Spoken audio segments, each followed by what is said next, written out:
NDA पूरे 5 साल चलाएगा और बहुत ही बढ़िया सरकार चलेगी ये, और विकसित भारत की ओर हम जा रहे हैं। बिल्कुल मैं यही कहना चाहूँगा। ठीक है। पिछला 10 साल भी सर बहुत अच्छा चला है, क्योंकि सर उसके पहले जो यूपीए की गवर्नमेंट थी, डेली हम लोग मॉर्निंग में न्यूज़पेपर में पढ़ते थे, कभी 2G स्पेक्ट्रम घोटाला, तो कोयला घोटाला, तो ये तो पेपर भी बिक जाया करते थे। आज के डेट में अगर पेपर बिकते हैं एग्जाम के, तो हम लोग दावा कर सकते हैं या उसका री एग्जाम होता था। पहले ऐसा सर कुछ नहीं होता था। और सबसे बड़ी बात है सर, 5 काम 370 हटा, राम मंदिर बना। हम लोग सर, मैं फॉरेन में जॉब करता हूँ, मैं इंजीनियर हूँ। मैं सर अबू धाबी में इलेक्ट्रिकल इंजीनियर हूँ सर। इंडिया का नाम लेने पे, मेरे साथ पाकिस्तान के भी मेरे बहुत सारे फ्रेंड हैं, लेकिन इंडिया का नाम लेने पे सर बहुत रिस्पेक्ट मिलता है, और कोई भी जो काम होता है सब प्रेफरेंस मिलता है। तो आप अबू धाबी छोड़ के अब इंडिया आने की सोच रहे हैं? नहीं, अभी तो सर सोच नहीं रहे हैं, लेकिन चूंकि वहीं पे सर जॉब कर रहे हैं, तो यार इतना अच्छा हो गया तो अब तो छोड़ के आओ। इसका सर ये रीजन नहीं है कि मैं अपना देश को भूल रहा हूँ, और मैं इसलिए गया हूँ कि मैं बहुत दिनों से सर वहाँ पे हूँ। सर 6-7 साल हो गए। अब आपको लगता है कि जितनी नौकरी आपको, जो तनख्वाह वहाँ मिलती है, जैसा जीवन आप जीते हैं, इंडिया आएंगे तो वैसा मिलेगा? Good question. हाँ, मेरे बहुत सारे फ्रेंड है जो इंडिया में काम कर रहे हैं। मैं 2-3 लड़के थे जो हम लोग का गवर्नमेंट सेक्टर में नहीं हुआ था, मैं जनरल कैटेगरी से हूँ, लेकिन मेरे बहुत ऐसे फ्रेंड है जो यहाँ, जिनको बिना किसी घूस का, बिना टैलेंट पे जॉब लगा कर रहे हैं, ऑफिसर हैं। तो अब तो छोड़ के आओ।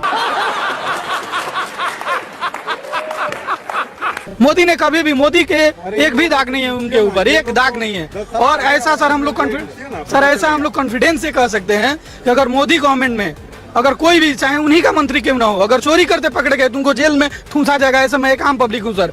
क्या बोलूं मैं इस पे, क्या बोलूं क्या मैं इस पे? सबर करो।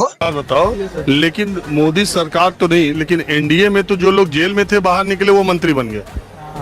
सर इस विषय में सर मैं नहीं बता सकता। हमको नहीं पता, हमको कुछ नहीं पता। सारे लोग गंगा जमुना हो ऐसे ये मुझे जानकारी नहीं है सर, लेकिन मुझे जो जानकारी है मैंने आपको बात। अरे भाई, महाराष्ट्र में छगन भुजबल जेल में रहे थे, महाराष्ट्र सदन का घोटाला। मुझे जानकारी नहीं है। बाड़े में नहीं है वो गुदा, तो बीच में काहे गुदा? क्षेत्र का जो जानकारी है मैंने सर आपको बताया। नहीं, ऐसा नहीं कि मैं बीजेपी को, हम लोग बीजेपी के नहीं है, हम लोग आ जाए, मैं बनारस से हूँ। ये पकड़।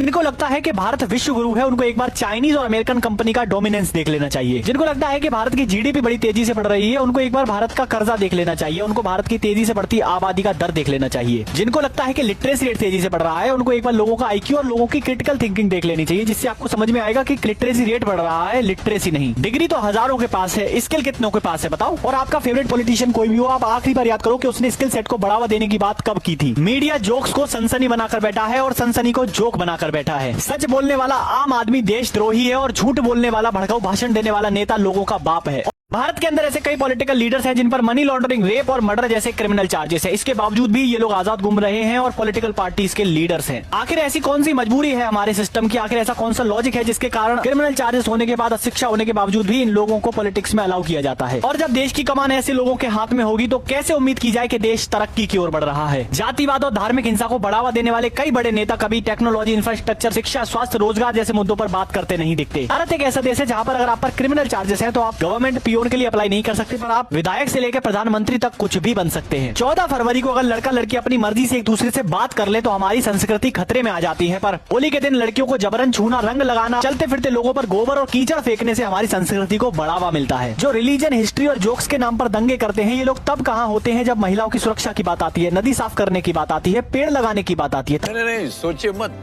हमारे यहाँ ऐसा ही होता है। ऐसे हालात में बेहतर यही है कि वक्त रहते इंसान सतर्क होकर अपने जज्बात को काबू में रखकर लाइक, शेयर एंड सब्सक्राइब जरूर करें। और इस वीडियो के बारे में आपका क्या ख्याल है नीचे कमेंट बॉक्स में अपना राय जरूर रखें।